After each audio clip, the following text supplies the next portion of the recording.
Deuxième partie de l'African Newsroom, ils sont toujours avec nous. Philippe Aono, chercheur en sciences politiques, Gratien Oukandjikiza, éditorialiste, il vient tout juste de nous rejoindre sur ce plateau. Wenceslas Adjono-Monon, expert en tourisme international et auteur du bal des immobiles paru aux éditions Fortuna. Bonsoir, merci de nous rejoindre. Bonsoir Sarah. Merci. Alors on continue de débattre de l'actualité avec le Kenya où l'opposant Raila Odinga avait appelé ses partisans à boycotter le nouveau scrutin présidentiel. C'était donc ce jeudi, un boycott largement suivi au cours de cette journée marquée aussi par des violences.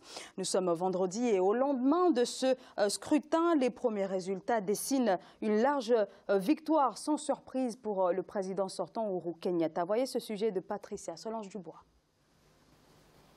Près de 19,6 millions de Kenyans étaient appelés aux urnes jeudi 26 octobre. Mais seulement 34,5% ont répondu à l'appel. Malgré le boycott de l'opposition, les partisans traditionnels du président sortant Uhuru Kenyatta ne semblent pas s'être déplacés en masse. Évidemment, c'est illégitime. On n'était pas prêts. Depuis plusieurs semaines maintenant, l'opposition proteste contre l'absence de changement au sein de la commission électorale. Il y a même le président de la commission électorale, M.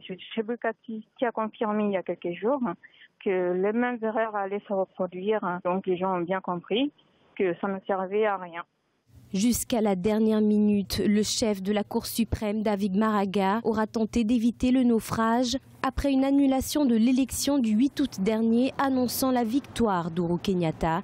Il avait ordonné l'organisation d'un nouveau vote ce jeudi 26 octobre. Mais suite à des irrégularités dans la transmission des précédents résultats, le leader de l'opposition NASA, Raila Odinga, avait alors décidé de retirer sa candidature. Il a donné la chance à son challenger maintenant vraiment de gagner en toute tranquillité. Parce que même si le score et le taux de participation est faible, de toutes les façons, c'est celui qui a gagné, c'est celui qui a accepté d'aller aux élections. Et la Cour encore a donné la chance aux autres petits candidats de participer. Tout cela donne une petite légitimité également à son challenger. Après 2 longs mois de chambardement politique et institutionnel, le Kenya va enfin être fixé sur son sort. Mais la crédibilité du scrutin est d'ores et déjà remise en cause. Un appel à la résistance a été lancé par l'opposant Raila Odinga. À ses fidèles, il plaide également pour l'organisation d'une nouvelle élection dans les 3 mois à venir.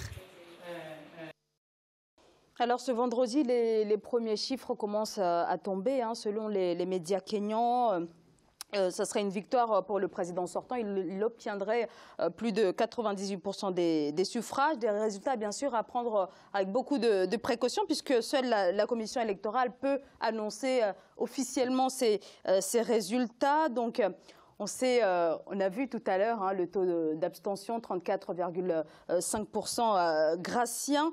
Délégitimer le président Uhuru Kenyatta, c'était donc l'objectif de l'opposition kenyane? Oui, c'est l'objectif. Il faut savoir que ce qui se passe, c'est comme s'il y avait un match de football. Il y a les deux équipes. Il y a une équipe qui conteste l'arbitre et les gens la justice dit finalement l'arbitre, il a mal arbitré, il a privilégié une équipe. Il a fait beaucoup d'erreurs. On rejoue le match et le même match est arbitré par le même arbitre. Et on ne peut pas se demander pourquoi, comment est-ce qu'on peut demander aux deux équipes de jouer alors qu'il y a le même arbitre. Je pense que le président Uhuru Kenyatta, il a péché vraiment sur ce volet. Il devait changer la commission électorale du Kenya pour qu'il y ait au moins un bon jeu, que tout le monde participe. Aujourd'hui, on ne sait pas ce qui peut se passer au Kenya. On sait ce qui s'est déjà passé. Il y avait déjà Uhuru Kenyatta. Et l'évolution n'est pas bonne pour le moment. Wenceslas Adjono-Monon. Alors, ce qui est surprenant, c'est qu'au début, on a tous crié victoire qu'une cour de justice puisse enfin intervenir sur une élection en Afrique. Sauf qu'effectivement, il aurait fallu tout de suite remettre les cartes à plat. Si on repart exactement sur les mêmes fraudes qu'on a remarquées, c'est-à-dire qu'on a dit que les résultats n'étaient pas transmis dans les bonnes formes, pas avec les bons logiciels, enfin, il y a eu pas mal de contestations, il aurait fallu peut-être prendre un peu plus de temps pour aplatir ce dysfonctionnement avant de rejouer le second tour. parce que là, légitimement, l'opposant est dans son droit de contester déjà, parce qu'il sait ce qui va se passer. Il y a eu boycott, taux de participation qui va être faible, et le président sortant va être réélu. Et bon, écoutez, il aura la légitimité internationale, malgré tout. Mais les violences pourraient tout à fait survenir encore au Kenya, malheureusement. Donc, comme je l'ai dit, l'opposition voulait donc délégitimer le président Uhuru Kenyatta, faire en sorte qu'il soit mal réélu, finalement. Mais est-ce que, voilà, voulant créer cette illégitimité, le président Uhuru Kenyatta n'a pas mal joué d'un point de vue stratégique? C'est-à-dire qu'un boycott ne signifie pas pour autant que l'élection va être annulée. Donc là, sur un plan légal, ça se discute. Oui, sur un plan légal, ça se discute, mais il ne faut pas perdre de vue que le boycott est une ressource politique, au même titre que le temps. Et je pense que le président actuel avait très vite compris que le temps est une ressource politique et a tout fait pour que l'élection se tienne rapidement, dans un délai court. Mais ce qu'il faut dire aussi, c'est que le boycott pourrait provenir de quoi? Oui, parce que le système, il n'est plus crédible. Mais en fait, on est aussi en face d'une justice qui, peut-être, finalement, a déçu. Faut-il préciser que la veille de l'élection devrait se tenir un procès au cours duquel on devait annuler l'élection déjà programmée pour la reporter à un peu plus tard. Et ce qui a sans doute choqué, ce qui est choquant, c'est que M. Maraga, le même juge, siège aux côtés de 2 juges. Il en fallait 7. On n'en a eu que 2. Et qu'est-ce qu'il dit? Il dit que le quorum n'est pas atteint, il ne peut plus statuer. Du coup, ça donne l'impression que même la justice, comme il le disait tout à l'heure, à qui on a eu confiance, a été finalement rabattue dans le camp des vainqueurs. Donc, moi, je pense que la seule solution politique et non violente que pouvait présenter l'opposition, c'était le boycott. Mais un boycott n'entraîne pas forcément l'annulation d'un scrutin. Donc là, est-ce que c'était mal joué de la part de Raila Odinga? C'était mal, oui, il faut reconnaître. Je dis que c'était la seule solution, mais ce n'est pas forcément la bonne. Il faut reconnaître que c'était mal joué parce que, d'abord, l'élection n'est pas annulée. De 2, tout se passe comme si ce monsieur ignore la force du vote. Je pense qu'il aurait quand même fallu tenter. Il aurait fallu donc tenter, Gratien Rukandi-Kiza. Pour le Odinga? Oui. Bon, je ne pense pas. Je pense pas. Comme il y avait le même arbitre, je vois mal comment il pouvait se présenter pour les élections alors qu'on lui a volé déjà les PV. Il y avait les procès-verbaux n'étaient pas transmis. Il y avait aussi des falsifications. Il y avait beaucoup de choses. Même la Cour suprême n'a pas eu accès à ce fameux fichier, à ce logiciel informatique. Ce qui fait qu'on pouvait toujours modifier du moment où on a les résultats par l'informatique qui a été déjà trafiqué. Je pense qu'il ne pouvait pas se faire humilier pour la 2e fois. Ça aurait été... Est-ce qu'il n'aurait pas pu participer à cette élection et puis ensuite la contester et là peut-être qu'une nouvelle fois les jeux étaient pipés. La faire annuler? Les jeux étaient pipés de toute façon. Ou bien, dès que la justice a été intervenue dès la première fois, il aurait fallu qu'ils disent en ce moment-là, je n'y vais pas maintenant, pas tout de suite, pas à ces conditions-là. Mais il ne fallait pas jouer le jeu de dire « Ok, c'est bon, la justice m'a donné raison, donc finalement j'y vais » et après reculer. Ça, c'est ce qui va être difficile à comprendre pour les observateurs. Et il aurait fallu s'opposer dès le départ et de dire « Ok, maintenant, la justice a mis le doigt dans quelque chose, on n'y va plus. » Pas dans ces conditions-là. Au départ, il avait toujours exigé le changement. Il a demandé une réforme. Il fallait maintenir. Il fallait maintenir après. La commission électorale. Il a demandé, il espérait qu'il y aurait des modifications au niveau de après, le pouvoir a montré à la justice qui gouverne. Alors la NASA quand même, la coalition d'opposition, dit qu'elle va continuer de se mobiliser pour annuler encore ce scrutin-ci, compte tenu de la situation avec ce vote, je rappelle, annulé notamment à Kisumu, l'un des bastions phares de Raila Odinga. Compte tenu de la situation, est-ce que le Kenya se dirige vers un 3e scrutin présidentiel? Je ne crois pas. le président Uhuru, il ne va pas accepter de rejouer le match pour la 3e fois. Par contre, les opposants, ils peuvent notamment jouer sur les élections législatives. C'est là où, par exemple, ils peuvent essayer d'arracher la majorité pour l'obliger à avoir, disons, une cohabitation et aussi provoquer des élections anticipées. C'est de cette façon, dans d'autres élections, les élections législatives, les élections locales, où ils peuvent faire plier le président Uhuru Kenyatta. Sinon, il ne pourra pas. Il faut savoir bien ce qui se passe au niveau de la sous-région. Il y a, on peut dire, la démocratie, il y a de la force, surtout plus de la force que de la démocratie. Ce qui fait que les pouvoirs commencent à se durcir au niveau de même les pays anglophones qu'on connaissait avant.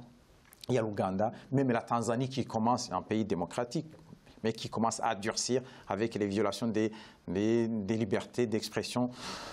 Et le Kenya aussi, il ne va pas être en reste, donc il va vraiment essayer de rester au pouvoir sans autres élections. Dans toute cette histoire, c'est qu'on oublie le peuple. Hein. Alors justement... il y a deux poids lourds qui se battent, et on dit en Afrique que quand les éléphants se battent, c'est l'herbe qui souffre.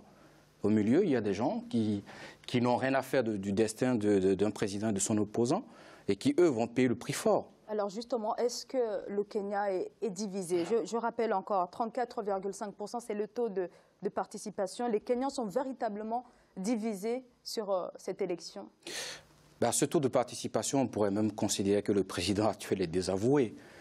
Parce qu'il a tout le pouvoir en place, il a tous les rouages qui sont là, bien huilés, et il devrait au moins obtenir au moins la moitié des participants. S'il est à 34% ou 36%, ça veut tout simplement dire déjà qu'il est désavoué. S'il devrait interpréter correctement les signaux. Alors on va continuer d'avancer un petit peu sur l'actualité. On va tout de suite parler du Cameroun, en tout cas de la zone CEMAC, qui tend vers une harmonisation des indices des prix pour les produits de grande consommation, et ça sera le grand angle.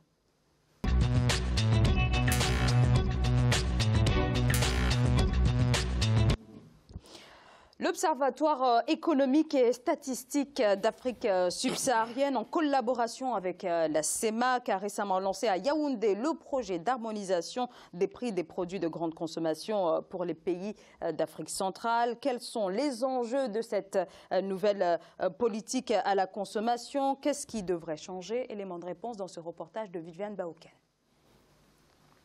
Certains pays de la CEMAC connaissent aujourd'hui de sérieux problèmes d'inflation qui tendent à fragiliser leurs économies, avec plusieurs conséquences sur le plan social et sur le plan macroéconomique. Face à ces inflations galopantes, les États envisagent de mettre en place des politiques de prévention. La mise en place des indices harmonisés des prix à la consommation au sein de la CEMAC, qui entre en vigueur au sein de la communauté, constitue désormais le principal indicateur d'évolution des prix de détail à la consommation des ménages dans les États membres. Ça va permettre aux États individuellement de pouvoir collecter des données sur la consommation des ménages et de pouvoir s'arrimer sur une méthodologie commune avec les autres États, ce qui pourrait faciliter l'exploitation de ces données au niveau des politiques de convergence macroéconomique et de surveillance multilatérale. La mise en œuvre de cet indicateur permettra de mesurer les différences d'inflation entre les États membres qui présentent les différences au niveau des prix et des habitudes de consommation. Quand vous êtes membre de la CEMAC, vous avez des politiques monétaires en commun. Donc, si vous ne maîtrisez pas les questions des prix des produits consommés dans chacun des pays, alors vous avez un levier de politique, de mesures économiques, des mesures de politique économique que vous ne maîtrisez pas bien. Donc, c'est pourquoi il est important que les politiques et les indices des prix soient harmonisés pour que lorsqu'on dit qu'il y a augmentation des prix ou inflation dans un pays X, que ce soit totalement comparable avec ce qui se passe dans un autre pays, afin qu'on puisse prendre les mesures idoines.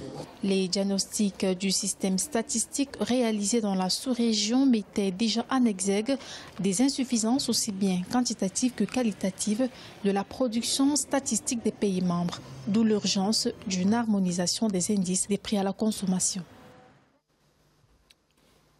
Philippe Aono, une harmonisation des indices des prix, quels pourraient être les effets sur l'inflation que connaît actuellement certains pays de la sous-région? On n'irait pas loin jusqu'à parler des effets. On pourrait se limiter à l'harmonisation tout court. Harmonisation dans l'espace CEMAC, dans un espace qui souffre déjà d'un multilatéralisme que je traiterais d'inopérant. Une situation, un projet, tout au moins parce qu'il s'agit d'un projet, un projet comme celui-là, je suis un peu réservé sur la portée parce qu'il y a une grande question, c'est la question des données. Les données auxquelles ce projet va conduire, c'est des données qui nécessitent une expertise parce qu'en réalité, c'est un outil d'aide à la décision. Qui va les manipuler? On sait très bien qu'il s'agit des États et au niveau des États, le risque qu'on a, c'est qu'il y a des administrations qui ne sont pas forcément tournées vers l'expertise parce que la grande question, c'est qu'il faut de l'expertise pour manipuler ces données. Donc, parler des effets actuellement, pour moi, c'est vraiment aller trop vite. Il faut déjà régler la question de leur usage avant d'en arriver à la question des effets. Wenceslas. Oui, moi je pense que c'est encore une réunion pour rien. Ça ne servira à rien du tout. Parce qu'on va harmoniser quoi? On va harmoniser quoi? Pour surveiller qui? Le paysan qui est dans son champ, lui, il produit, il vend à des gens, il y a des intermédiaires qui sont de plus en plus multiples. Le monde est ouvert au commerce. On n'est plus cloisonné en zone CEMAC, en zone CEDEAO, en zone... C'est terminé cette affaire.